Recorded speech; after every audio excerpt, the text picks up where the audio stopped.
Guys, jangan bilang siapa-siapa ya. Saya mau jujur sama kamu. Sesungguhnya dulu guys, saya pernah sangat-sangat kecewa sama Tuhan, bahkan marah yang besar sama Tuhan. Saya bilang, FUCK lah Tuhan itulah. Bohong. Omong kosong Tuhan itu. Gak guna. Gitu guys. Nah, kenapa? Karena waktu itu saya merasa saya benar-benar mengandalkan Tuhan, tapi Tuhan gak tolong saya. Jadi, saya membuka usaha baru nih guys. Waktu itu sebuah toko spare part motor. Ya kan? Saya sudah berusaha mengandalkan Tuhan dengan segenap hati, segenap kekuatan, tapi malah bangkrut. Gagal. Bukan hanya nol, malah punya hutang guys. Oh my God. Saya jengkel banget. Saya marah sama Tuhan. Bayangkan guys. Nama usaha toko itu ada nama Tuhannya. Saya sisipkan nama Tuhan. Wah, dengan nama Tuhan ini saya mengandalkan Tuhan. Diberkatilah orang yang mengandalkan Tuhan. Betul? Saya sebelum buka tokonya, saya minta pendeta datang mendoakan. Waktu itu saya belum jadi pendeta. Berkati toko usaha ini dalam nama Yesus, baru dibuka, ya kan? Lalu di situ saya doa puasa, guys. Ya, saya doa puasa. Minta diberkati, bayangin. Puasa bayar harga. Ya, lalu tiap hari saya putar lagu penyembahan, puji-pujian ya di toko saya supaya hadirat Tuhan nyata di sana. Berkat Tuhan dicurahkan ketika ada hadirat Tuhan. Bayangin guys, sampai segitunya. Belum lagi saya kasih persembahan buah sulung. Buah sulung itu satu hari saya dapat berapapun saya kasih ke Tuhan lewat gereja. Saya kasih perpuluhan, saya kasih persembahan.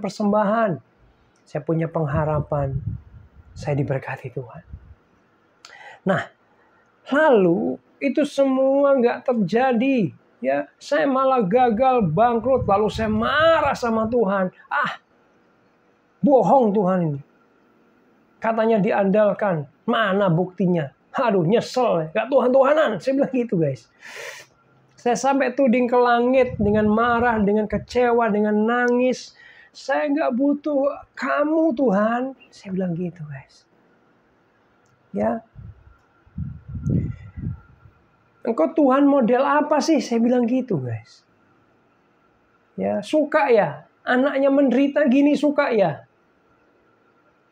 Anaknya kesakitan gini, kepayahan gini, dibiarin aja ya? Gak ditolong ya? Saya ngomong gitu guys. Diem aja di sana. Jadi gini, saya percaya Tuhan itu ada. Cuman waktu itu saya kecewa, kenapa Tuhan gak mau nolong gitu kira-kira. Gak mau berkatin. Sementara saya sedang kepayahan, kesulitan, menderita. Ya, sakit banget waktu itu hati saya. Ya, payah. Begitu berat, tapi percumalah Tuhan diem aja. Mana? Janji berkat mana? Gak ada. Sejak itu saya gak mau lagi berdoa sama Tuhan. Sejak itu saya gak mau ke gereja sama Tuhan. Saya bilang gak Tuhan-Tuhanan saya. Percuma. Gak bisa diandalkan. Tuhan bohong. Tuhan biarin tuh pembiaran.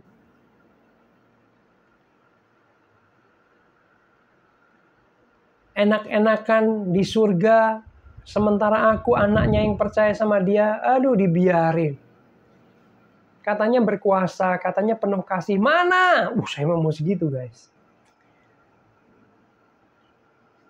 Ya. Dan ketika marah saya ini mulai beberapa hari kemudian mulai mereda guys. Tiba-tiba ada suara lembut di hati saya menggema, guys.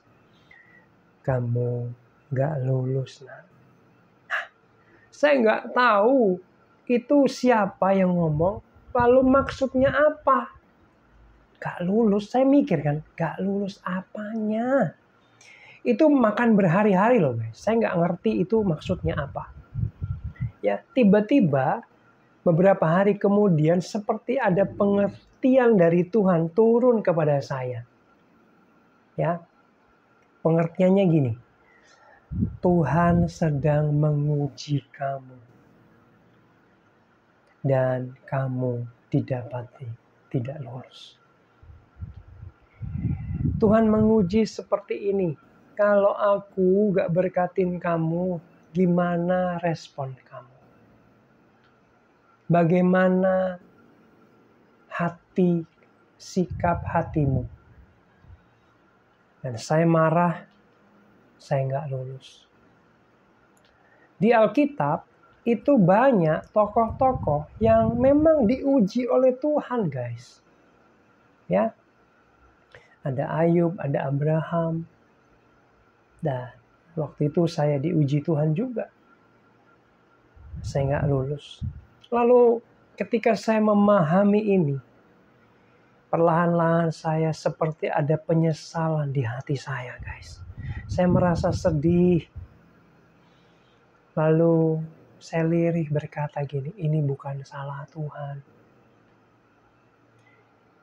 Siapa saya berani marah sama Allah pencipta langit dan bumi itu? Saya hanya manusia kecil, debu. Dia pencipta segalanya. Dia berhak melakukan apapun yang dia kehendaki.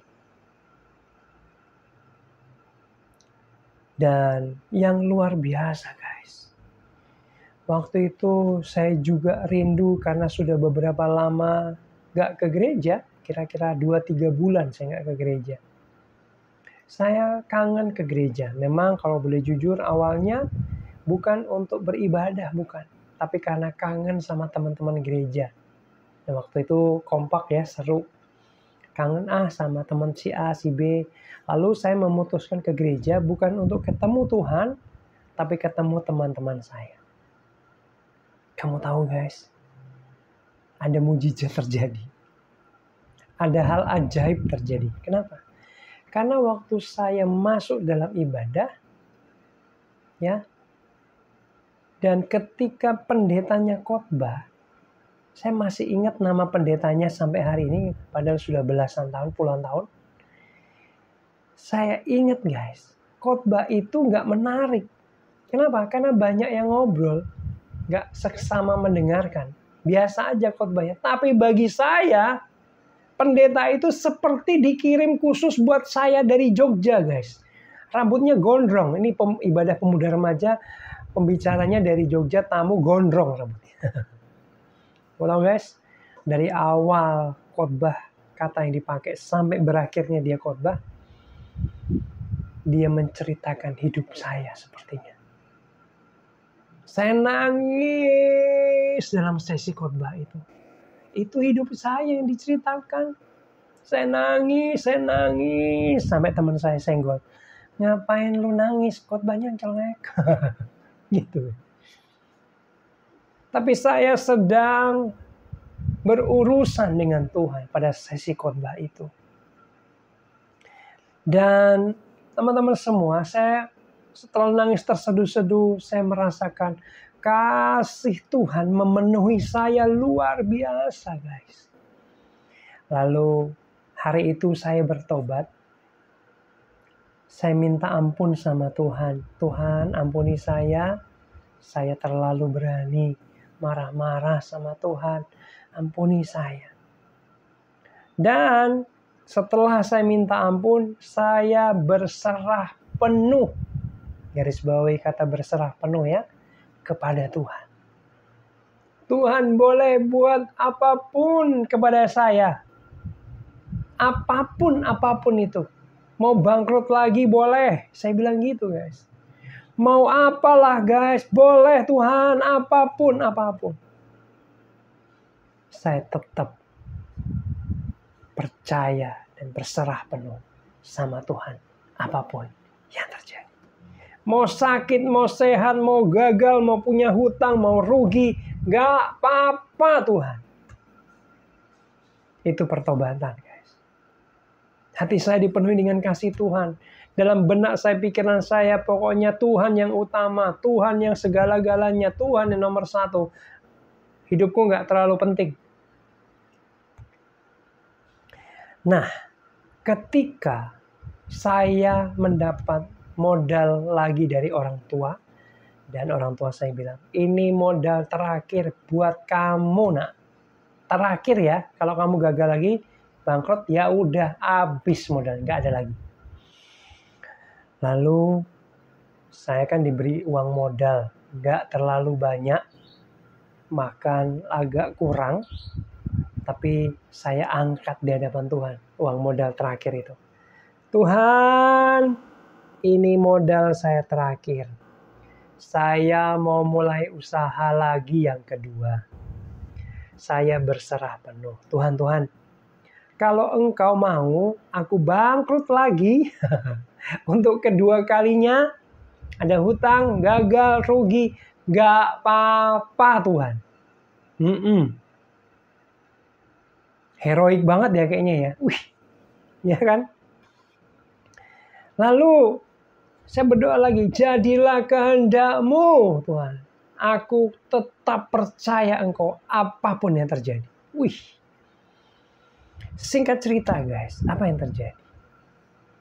Hampir separuh modal saya, kan saya kontrakin tempat sewa untuk tempat jualan kan. Itu malah ada masalah, saya nggak bisa tempatin guys. Ya ampun guys.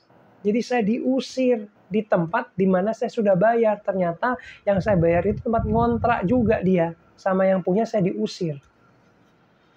Karena nggak ada urusan dia bilang. Aduh. Lalu saya bilang, Tuhan masih ada separuh lebih. Habisin sekalian kalau Engkau mau. Gitu guys. Bayangin guys. Orang usaha siap sukses. Kalau saya siap bangkrut guys. Saya nggak marah sama sekali. Saya dipenuhi dengan kasih Tuhan. Saya cuma bilang, Tuhan kalau mau habisin sekalian. Jadilah kehendak-Mu. Ini rada aneh ya guys. Saya siap bangkrut. Berserah penuh itu gitu guys. Berserah penuh. Ya. Lalu singkat cerita, tiba-tiba ada orang anak Tuhan yang nawarin saya tempat. Dan tempatnya guys, jauh lebih strategis dari tempat yang saya bayar itu. Terus bayarnya gimana? Saya bilang, saya nggak punya uang. Saya bilang, uang buat ngontrak habis. Loh, kamu ada uang berapa lah? Berapa? Nggak ada. Ya udah gini, kamu boleh pakai, kamu boleh bayar semampu kamu. Oh my God. Nggak ada guys kayak gitu guys. Bener nggak? Dia bukan saudara, dia hanya kenal sepintas saja. Kamu boleh bayar bulanan. Kamu boleh bayar mingguan bahkan. Kamu boleh bayar harian semampu kamu. Oh my God, saya mikir gini. Ini Tuhan bekerja. Singkat cerita saya buka. Saya buka, dengar baik. Toko itu gak ada sama sekali nama Tuhannya. Seperti di toko pertama. Buka aja, namanya biasa. Yang kedua, saya nggak doa puasa, saya nggak minta pendeta mendoakan, ya, saya nggak putar-putar lagu penyembahan, ya, saya nggak ngasih perpuluhan yang buah sulung yang saya harapkan untuk kembali, enggak, saya tulus saja. Saya cuma buka gini, saya buka toko pertama ini, dalam nama Yesus saya buka ya, amin, gitu doang guys. Dan saya berdoa di dalam hati saja. Dalam hati lirih, Tuhan, kalau boleh ya. Kalau nggak boleh, nggak apa-apa kok. Kalau boleh, satu hari omset saya 300.000 aja. Foto dulu ya guys. Itu sudah bagus, lebih dari cukup Tuhan. Kalau boleh. Kalau nggak boleh, nggak apa-apa kok Tuhan. Bahkan bangkrut pun saya siap. Guys, setelah buka sekitar 6 bulan, 7 bulan, saya mulai rekap penjualan saya. Saya hitung semua, saya rata-rata. Kamu tahu penghasilan saya berapa? Rata-rata setiap hari 1,1 sampai 1,2 juta. Guys, 4 kali lipat dari yang saya minta sama Tuhan. Oh my God. Dan saya nangis guys, karena merasa gini, Tuhan ini kebanyakan berkat-Mu. Kebanyakan Tuhan. Ucap syukur yang meluap, yang luar biasa. Kamu tahu guys, tiba-tiba ada satu suara lagi yang menggema di hati saya, ngomong gini, kamu lulus nak. Oh my God. Saya nangis, saya terharu sama Tuhan. Ketika Tuhan menguji yang kedua kalinya, puji Tuhan, oleh kasih karunia Tuhan, saya lulus. Dan kamu tahu guys, ketika saya lulus ujian Tuhan, semua hal itu naik kelas, naik tingkat guys. Keuangan saya naik level, iman saya naik level. Kenapa? Karena sejak itu saya bilang gini, Tuhan, aku gak akan marah lagi kepadamu, kecewa lagi kepadamu, apapun yang terjadi.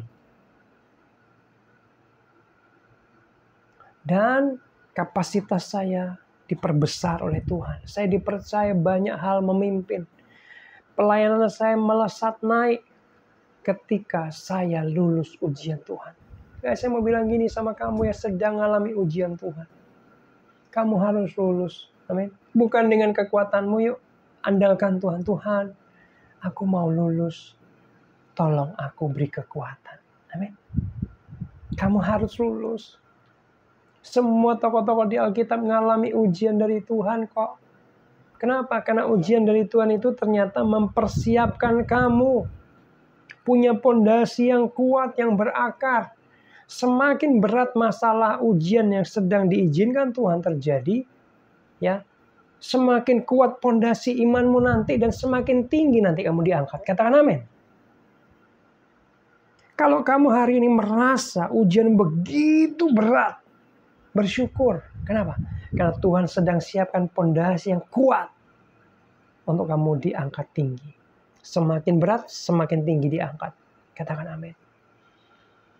Ya, miliki respon yang benar ketika kamu diuji oleh Tuhan. Jangan marah, jangan kecewa, jangan nyalahin Tuhan, jangan bersungut-sungut. Diam. Percayai Tuhan. Amin. Maka kamu jadi orang-orang Kristen yang gak gampangan. Amin. Gak gampang tercabut. Tapi terus berakar kuat. Bahkan berbuah. Buahnya lebat. Katakan amin.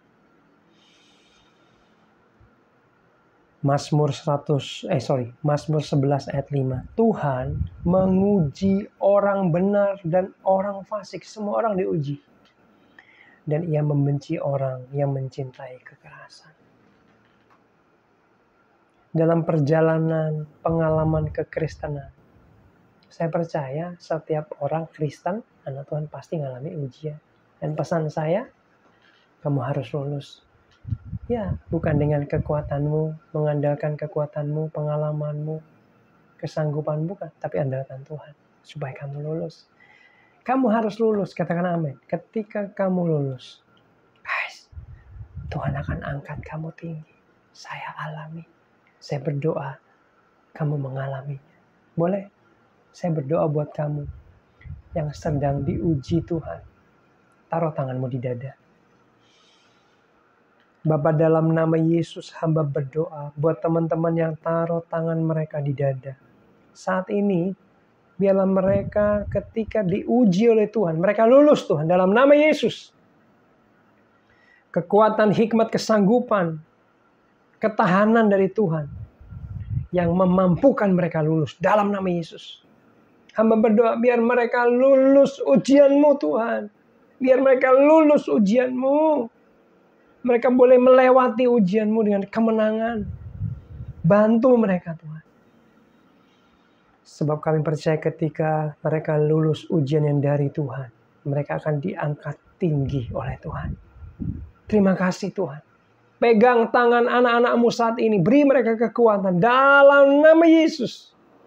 Kalau hamba boleh lulus, kiranya anak-anak-Mu yang lain yang taruh tangan mereka di dada saat ini boleh lulus juga. Terima kasih Tuhan, dalam nama Yesus semua percaya katakan amin. Tuhan Yesus memberkati kamu. Semoga kamu lulus ujian daripada Tuhan. God bless you.